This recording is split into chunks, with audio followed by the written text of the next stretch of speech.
Background remove பண்ணுறதுக்காக நான் bg.remover அப்படிங்கிற வெப்சைட்ஸை யூஸ் பண்ணிட்டு இருந்தேன். ஆனால் அந்த வெப்சைட்டில் வந்து நம்ம ஃபுல் ஹெச்டி இமேஜை டவுன்லோட் பண்ணோன்னா அது வந்து சப்ஸ்கிரிப்ஷன் கேட்கும். அதேமாதிரி நம்ம ஃபோட்டோஷாப்பில் பண்ணலான்னா கூட ஃபோட்டோஷாப் வந்து ஃப்ரீ கிடையாது, அதுக்கு நம்ம பே பண்ணி ஆகணும். இந்த மாதிரி இருக்கிற சமயத்தில் இந்த புனோக்கியோ அப்படிங்கிற அந்த ஏஐ சாஃப்ட்வேர் வந்துட்டு இது எல்லாத்தையும் ஃப்ரீயாக கொடுக்குது.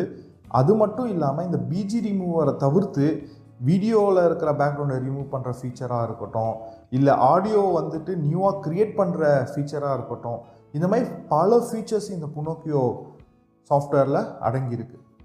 இது எல்லாமே ஃப்ரீ தான். ஏன்னா புனோக்கியோ வந்துட்டு ஒரு ஓப்பன் சோர்ஸ் சாஃப்ட்வேர், அதனால் இது எல்லாமே ஃப்ரீயாக கிடைக்குது. வாங்க இப்போ எப்படி நம்ம பிஜி ரிமூவரும் பினோக்கியோவை எப்படி இன்ஸ்டால் பண்ணுறது அப்படிங்கிறதையும் பார்ப்போம். முதல்ல நம்ம இப்போ பேக்ரவுண்ட் ரிமூவ் பண்ணுற